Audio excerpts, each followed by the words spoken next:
I stare at my phone's screen, its glow harsh against the darkness of my apartment. My mother's text burns into my vision. Family meeting. Sunday, 4 p.m. Don't be late. My fingers hover over the keyboard, poised to type a response. But what is there to say? This isn't a conversation. It's an ambush. Oregon rain taps against my windows, a steady rhythm that usually soothes me. Tonight, it sounds like a warning. I place the phone face down on my coffee table and walk to the window. Portland sprawls below, lights blurred by sheets of rain. 3 weeks since Grandpa Wallace's funeral, and already the vultures are circling. The memory of the funeral hits me with unexpected force. The scent of lilies, Mother's performance of grief, complete with designer black dress and carefully dabbed tears. Rhett standing awkwardly beside her, eyes down, shoulders hunched. Neither of them had visited Grandpa in his final month. I had. I close my eyes and see the wood-paneled legal office where we gathered 10 days after the burial. Mr. Abernathy, Grandpa's attorney for 30 years, adjusting his reading glasses as he prepared to read the will. Mother and Rhett seated across from me, both leaning forward slightly. To my granddaughter, Greer Eleanor Langston, Mr. Abernathy had read in his measured voice. I leave controlling shares of Langston Materials, the family home at 1,423 Willow Street, and the sum of $3.8 million. The silence that followed lasted exactly 3 seconds. I counted each heartbeat. This must be a mistake. Mother's voice cut through the room, slicing the quiet. Her hand slammed against the mahogany desk. Wallace wouldn't do this. Mr. Abernathy didn't flinch. He'd known my grandfather long enough to anticipate this reaction. There is no mistake, Mrs. Langston. Your father was of sound mind and body when he signed these documents. I kept my face neutral, hands folded in my lap while Mother unleashed a torrent of objections. Through it all, Rhett never spoke. He stared at the floor, the cords in his neck visibly tightening. When it was over, when Mother had exhausted her immediate arsenal of complaints, we walked silently to the parking lot. Before I could reach my car, she caught my arm, fingers digging into my skin. "This isn't over, Greer," she whispered, her breath warm against my ear. "Not by a long shot." I said nothing, just pulled my arm free and walked away. Only when I was alone in my car did my hands begin to tremble. I gripped the steering wheel until my knuckles turned white, willing myself to breathe. Now, 3 weeks later, my phone sits on the coffee table like a ticking bomb. The family meeting. Sunday at 4 p.m. The rain intensifies, drumming against the window. I run my fingers through my hair, trying to untangle my thoughts. Since the reading of the will, Mother has called 17 times. I've answered twice. Each conversation ended the same way, with her tears, her accusations, her demands to fix this situation. My phone buzzes with a new message. For a moment, I expect another text from Mother, but it's Cal. "You okay? Want me to come over?" Cal knows about the inheritance, about Mother's reaction. He's offered to accompany me to the family meeting, but this is something I need to face alone. "I'm fine," I type back. "Just thinking." 3 dots appear as he types his response. "That attorney's number is in your contacts. Rhea Kessler. If you need backup." I smile slightly. He's right. I've already spoken with Rhea twice, ensuring that Grandpa's will is ironclad. It is. Sunday stretches before me like a minefield. 2 days to prepare for whatever Mother has planned, whatever she thinks will change my mind. I walk to my bedroom and pull out my overnight bag. If I'm going to face this, I need to be ready. The drive to Albany takes about an hour and a half from Portland. I'll go early, stop by Grandpa's house, my house now, before heading to Mother's. As I pack a change of clothes, I catch sight of the St. Christopher medal hanging from my rearview mirror, visible through my bedroom door. Grandpa's medal. He gave it to me when I got my first car, telling me St. Christopher would keep me safe on the road. "But I'm not even Catholic," I'd said. "Neither am I," he'd replied with a wink. "But I figure we can use all the help we can get." I finish packing and return to the living room. The rain has softened to a gentle pattern. I pick up my phone and type a response to Mother's text. "I'll be there." Then I sit in the darkness, listening to the rain, and plan my strategy. Whatever storm awaits me in Albany, I'll weather it. Grandpa didn't leave me his legacy because I was weak. He left it because he knew I was strong enough to protect it, even from my own family. On Sunday, Mother's house looks the same as always: pristine landscaping, Freshly painted shutters, not a leaf out of place. The perfect facade, just like her. I sit in my car for an extra minute, watching the curtain in the living room twitch. They know I'm here. I checked my phone one last time. A text from Cal. Remember what Rhea said. Don't sign anything.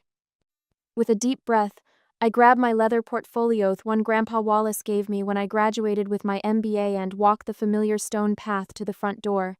Before I can knock, it swings open. Greer, darling, right on time. Mother's voice carries that artificial brightness she reserves for church functions and country club events. She's wearing pearl earrings and a cream-colored cashmere sweater I've never seen before. Come in, come in. The living room stops me cold. Mother has rearranged everything. The furniture forms a horseshoe around the coffee table, 4 chairs positioned like a corporate intervention. 2 men in charcoal suits rise when I enter. Rhett sits in the corner chair, shoulders hunched, gaze fixed on the carpet. Would you like some coffee, dear? Mother gestures to a silver service on the sideboard. Let's get to the point. I remain standing, my portfolio clutched against my chest. Mother's smile tightens.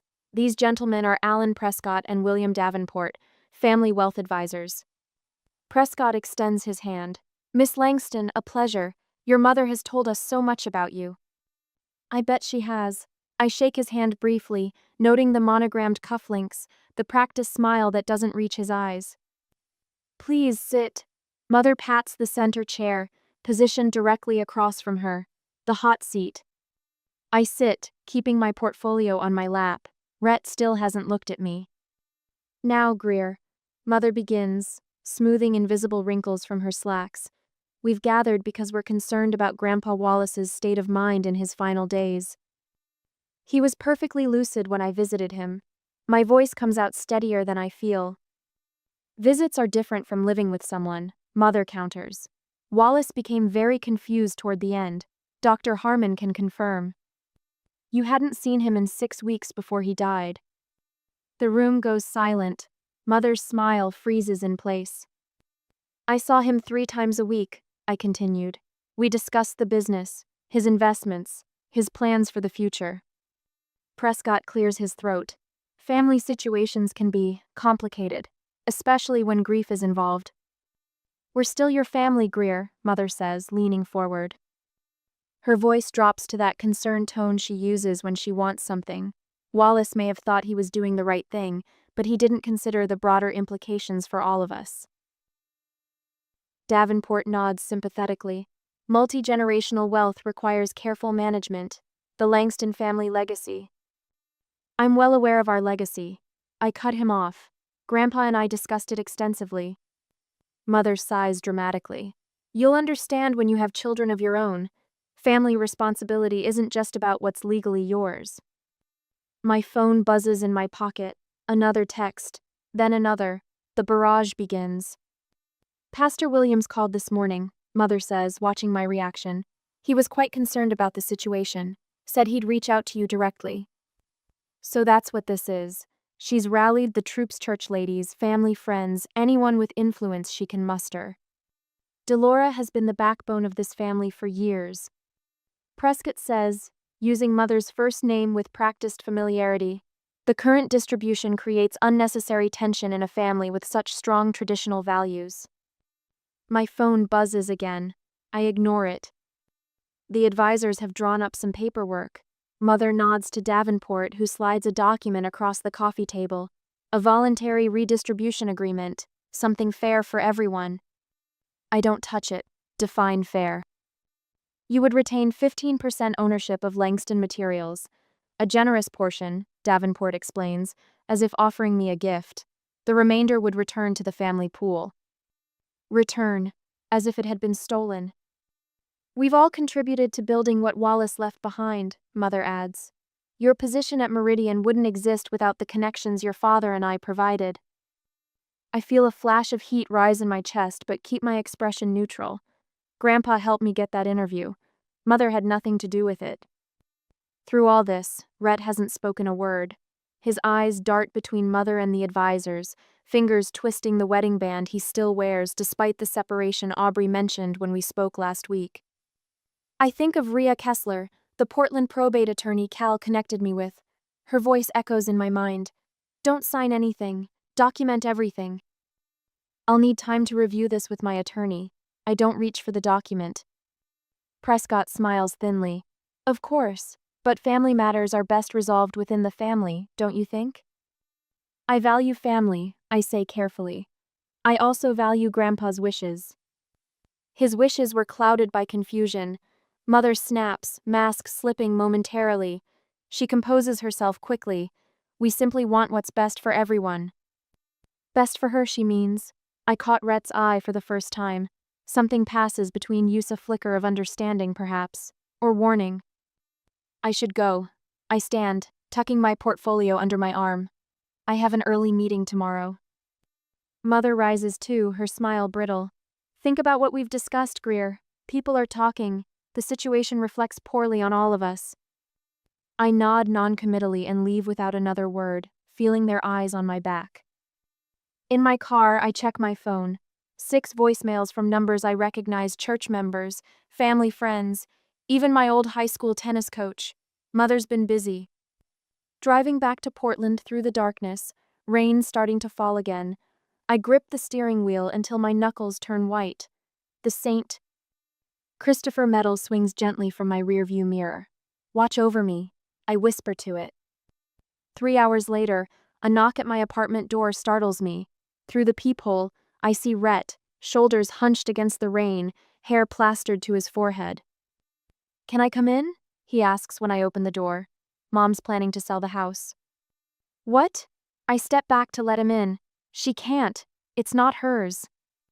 She says she has to act before you freeze the accounts. He looks exhausted, eyes rimmed red. There's more you need to know. Our eyes meet, and for the first time in years, I see my brother instead of Mother's puppet.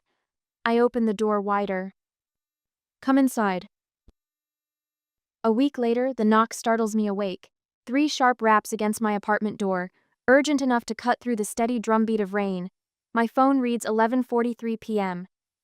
I pad across the hardwood in my sock feet, peering through the peephole to find Rhett on the other side, hair plastered to his forehead, shoulders hunched against the downpour. You look like something the cat wouldn't bother dragging in, I say, stepping aside to let him enter. Rhett manages a weak smile as he shakes rainwater from his jacket. Sorry to show up like this. What happened? I ask, reaching for a towel from the hall closet. He accepts it with a nod, running it over his dripping hair. Aubrey and I separated 3 months ago. The confession hangs in the air between us. I've barely spoken to my brother in years, much less about anything personal. 3 months? I repeat. Where are you staying? Mom's converted garage. He sinks onto my couch. Not exactly the triumphant return I pictured. I move to the kitchen and start the electric kettle. Tea or something stronger? Tea's fine. Rhett's voice sounds hollow. There's more, Greer. Things you should know. The kettle hums as I wait, giving him space to continue. Aubrey's a nurse at Albany General. We were doing okay until last year when Mom told Grandpa that Aubrey had medical bills. He looks up, eyes red, rimmed. $18,000 worth. He gave Mom the money to help us. But there weren't any medical bills. I guess the pieces falling into place. Rhett shakes his head. Aubrey worked double shifts while Mom took a Bahamas cruise, posted the photos right on Instagram. Grandpa saw them. My fingers grip the counter edge. She used you. Used both of us. Rhett's voice cracks. When Aubrey found out, that was the beginning of the end. She couldn't understand why I wouldn't confront Mom. The kettle clicks off. I pour 2 mugs of tea, buying time to process this new information. When I hand Rhett his mug, our eyes meet. There's more, isn't there? I ask. He nods. I think it wasn't the first time. 3 days later, the family home feels different in the morning light. Quieter. I let myself in with the key Grandpa Wallace gave me years ago, listening for any sound of Delora. The house remains silent. I headed straight for Grandpa's study, a room Mom rarely entered. Too boring for her. Too full of actual work instead of appearances. The oak desk dominates the room, its surface bare except for a brass lamp and a framed photo of Grandpa with me at my MBA graduation. I run my fingers across the polished wood, remembering how he'd sit here every Sunday, reviewing the week's business. The bottom drawer opens with a familiar creak. Inside, leather journals line up in perfect order, each labeled by year. I pull out the most recent 3. Grandpa's handwriting fills each page in neat, precise figures detailing every financial transaction. Not just business expenses, but personal ones too. My breath catches as I begin to notice a pattern. The 18th of January, 2024, loan to Delora, $6,200, Karen's dental emergency. I flip forward 3 pages. The 9th of February, 2024, note, Karen posted photos from a spa retreat in Arizona, same dates as dental emergency. My hand trembles slightly as I turn more pages, finding more entries.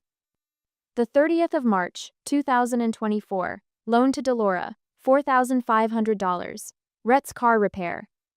The 2nd of April, 2024, called mechanic, no record of repairs to Rhett's vehicle. Page after page documents a pattern stretching back years, not just random incidenza, systematic exploitation of my grandfather's generosity. My stomach twists as I reach the final journal's last entries. May 12, 2024, loan to Delora, $18,000. Said it was for Aubrey's hospital bills. May 26, 2024, saw Delora's cruise photos online. No hospital bills exist. May 27, 2024, meeting with Mr. Abernathy tomorrow, changes to be made. The final entry, dated just 2 weeks before his death. I sit back, stomach churning with a mixture of grief and vindication. All those years of feeling like I was crazy for questioning Mom's stories, for noticing the inconsistencies. As I move to return the journals to their drawer, my fingers brush against a sealed envelope tucked into the back corner. My name is written across the front in Grandpa's unmistakable script. For Greer, if they come for it. My hands shake as I open it. That same day after I found out the truth, I returned home and showed it to my brother. He was already there when I came back. She used my name to take money from Grandpa? Rhett paces my living room, Wallace's letter clutched in his hand. Rain still beats against the windows, but it feels distant now, background noise to the storm brewing inside. According to his records, at least 6 times. I spread the ledger pages across my coffee table, and those are just the ones he caught. Rhett drops onto the couch beside me, eyes scanning the evidence. I had no idea. I swear, Greer. I believe you. I point to an entry from 3 years back. Look at this, one she claimed you needed tuition money for business classes. You weren't even living in Oregon then. I was in Seattle. His voice turns hollow, working construction. We sit in silence for a moment, the weight of discovery pressing down on us. Finally, Rhett picks up Grandpa's letter again, reading the words that have changed everything. My dear Greer, if you're reading this, they've challenged what I've left to you. I'm not surprised. Your mother never understood the difference between earning and taking. Greer has what Delora never learned: restraint, clarity. If she chooses to lead, this business might survive me. The house, the company shares, the money, their tools, not treasures. I trust you to know the difference. You once asked why I kept such detailed records. Now you know. Truth matters. Always has. All my love. Grandpa Wallace. He knew, Rhett whispers. All this time he knew what she was doing. And he was gathering evidence. I run my finger along a column of figures. Look at these notes, dates, times, conversations. He documented everything. Rhett looks up, something new in his eyes, resolve replacing resignation. What do we do now? I reach for my phone, pulling up Rhea Kessler's contact information. We prepare. Mom's expecting me to cave under pressure, to sign whatever they put in front of me at our next meeting. You're not going to. No. I meet my brother's gaze, but I am going to give her exactly what she deserves, the truth, with receipts. Rhett's phone buzzes with a text. He glances down, then back at me. Aubrey wants to talk. Go, I tell him. I'll call Cal, get him to help scan these documents and make backup copies. Rhett stands, hesitating at the door. Greer, I'm sorry I wasn't there. When it mattered? You're here now.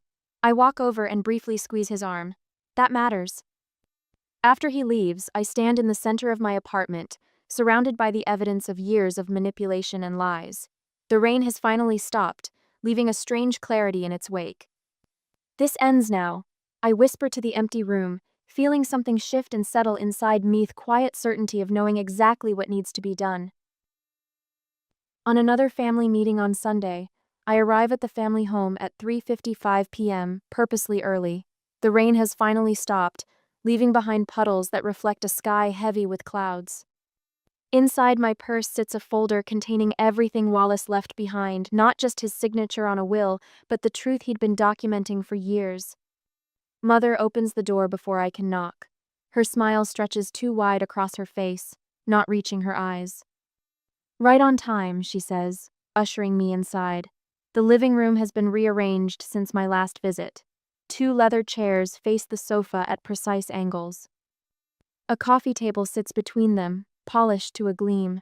The curtains are drawn despite the afternoon hour, casting the room in artificial twilight.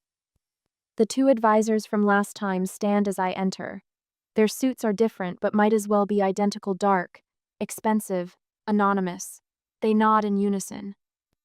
"Would you like coffee?" Mother asks, her voice honeyed with false warmth. "No." I place my purse beside me on the sofa. "Just facts." The taller advisor Peters, I remember, clears his throat. "Miss Langston, we appreciate your willingness to meet again. It shows good faith." Good faith, as if I'm the one who needs to prove my intentions. The second advisor slides a document across the coffee table. "We've prepared what we believe is a fair resolution to this situation." I don't touch the paper. Instead, I watch Mother settle into her chair, smoothing her skirt with practiced precision. Her confidence radiates like heat from a furnace. She believes she's already won. "The voluntary redistribution agreement," Peters explains, tapping the document with one manicured finger. "You retain 15% ownership of Langston Materials and a small trust. The remaining assets return to the family pool."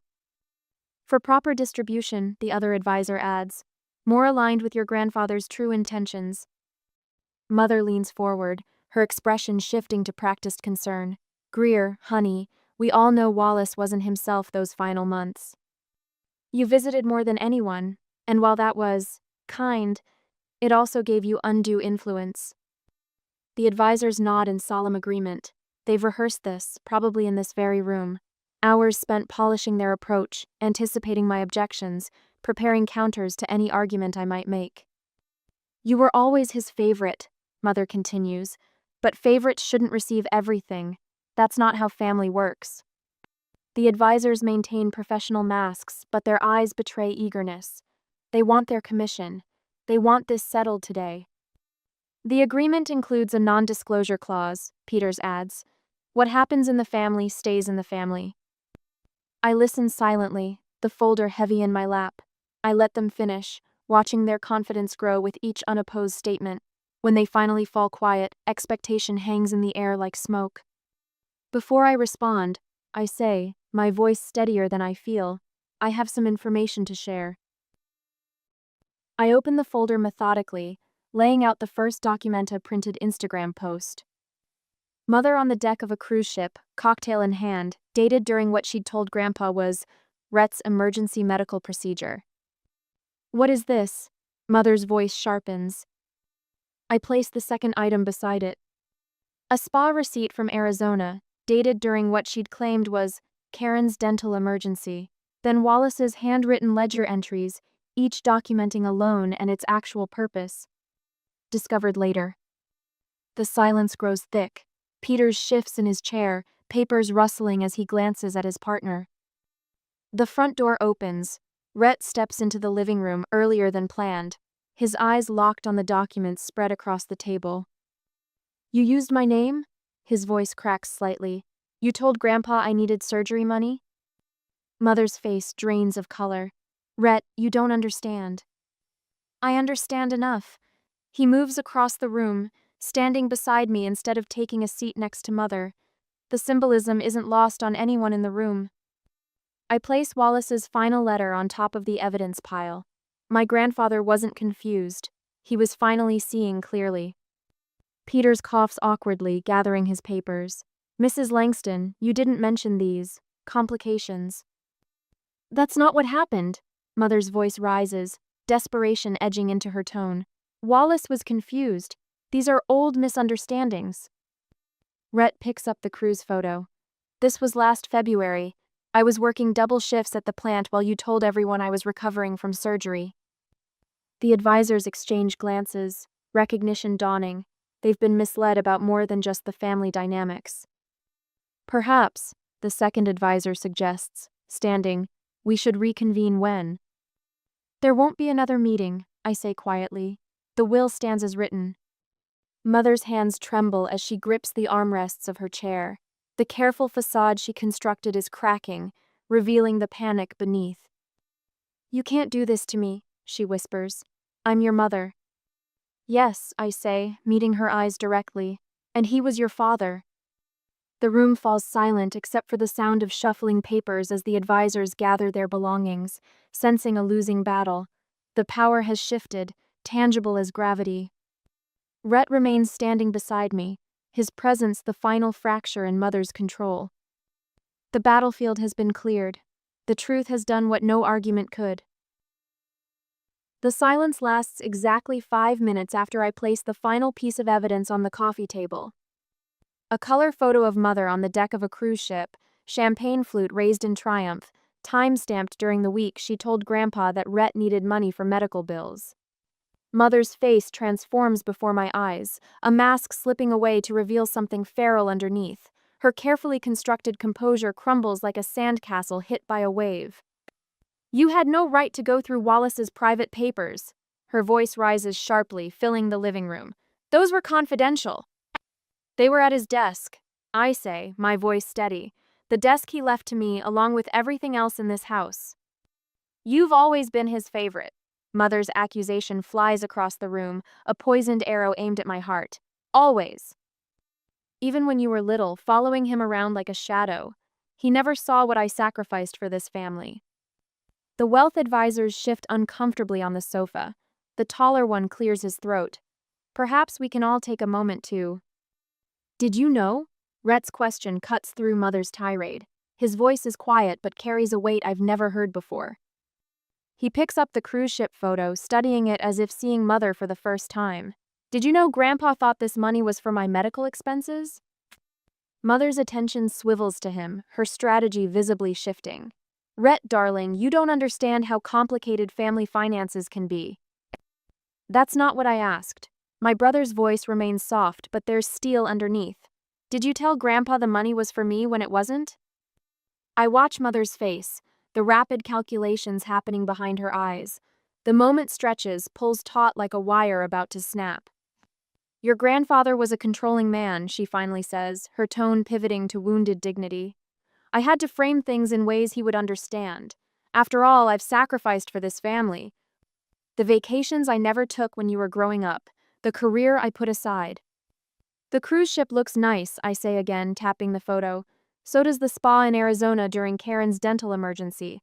I emphasize it again purposefully. Mother's gaze meets mine, hardening into something cold and unfamiliar.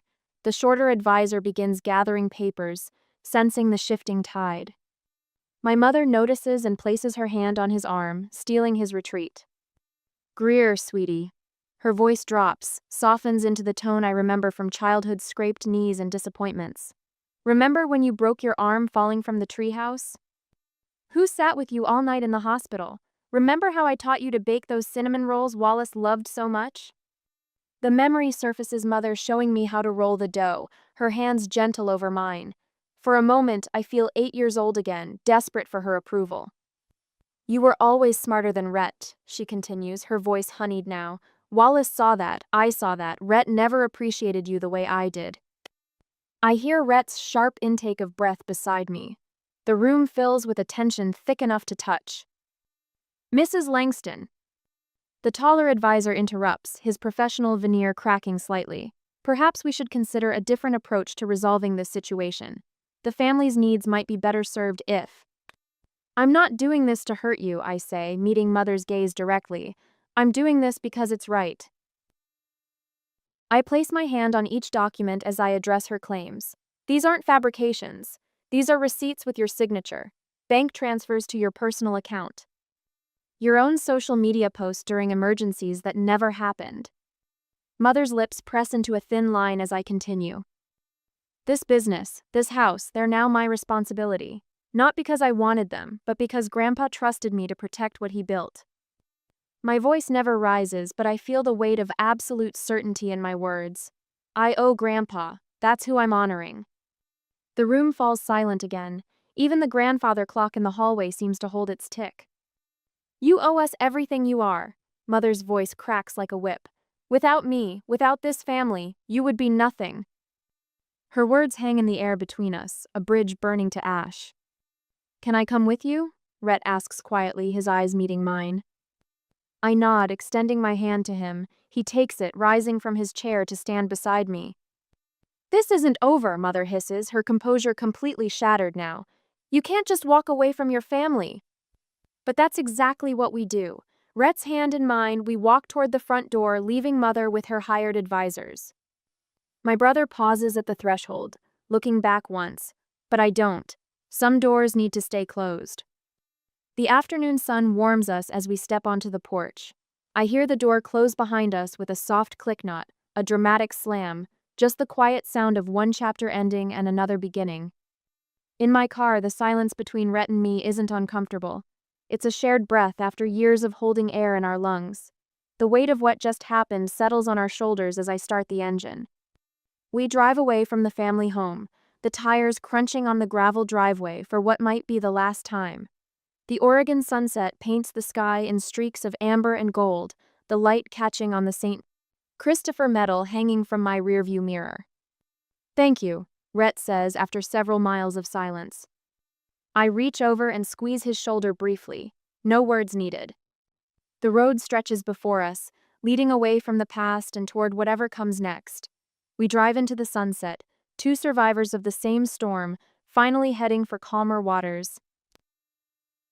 A year later, I trace my fingers along the polished mahogany of Grandpa Wallace's desk, my desk now. The morning sun slants through the tall windows of what was once his office at Langston Materials, casting golden light across the quarterly reports I've been reviewing since dawn. A year. One full trip around the sun since that family meeting shattered the facade of what family meant. Sometimes it feels like yesterday, other times, like another lifetime entirely.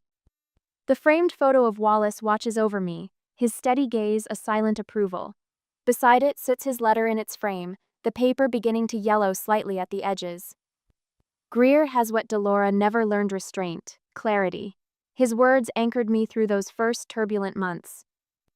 A knock interrupts my thoughts. Rhett fills the doorway, his shoulders squared with a confidence I never saw when he lived in Mother's shadow.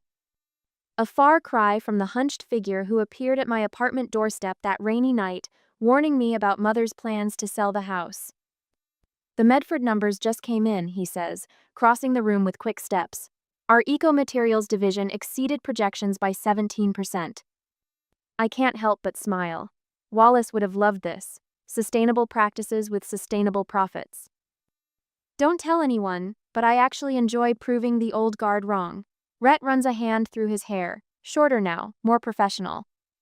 The certificate for his Sustainable Construction Management program hangs in his office down the hall. I remember those first weeks after the confrontation, Rhett sleeping on my pull-out couch, both of us wounded but healing. Cooking dinner together in my small kitchen, rebuilding a relationship that had withered under Mother's manipulations. The evening he called Aubrey, his voice cracking as he apologized. The day he brought her to Sunday dinner at my place, introducing her simply as family. Any word from Mother? I ask, though I already know the answer. Karen mentioned she's settled in Arizona, still telling anyone who'll listen how we betrayed her. He shrugs, the movement carrying none of the guilt it once would have. The space between us fills with comfortable silence. We've learned that some bonds grow stronger without words. I stand and walk to the window overlooking the manufacturing floor. Workers move with purpose, the business thriving under new leadership. I established educational trusts for the children of long-term employees last month, no strings attached, unlike the help Mother offered. Monthly dinner still on for Thursday? Rhett asks. Absolutely. Aubrey's choice this time. After he leaves, I open the bottom drawer and pull out Wallace's worn leather business journal. The final entry catches the light. Trust in those who value what you've built, not just what you've earned. I close it gently and look around the office that now truly feels like mine. Wallace didn't leave his legacy to me out of favoritism. He left it to someone who wouldn't burn it down. Outside, a Langston Materials truck pulls into the lot. Rhett waves from the driver's seat, ready for our site visit. I grab my jacket and head out to meet him. Stepping into the future, we're building together one worthy of the name we both carry.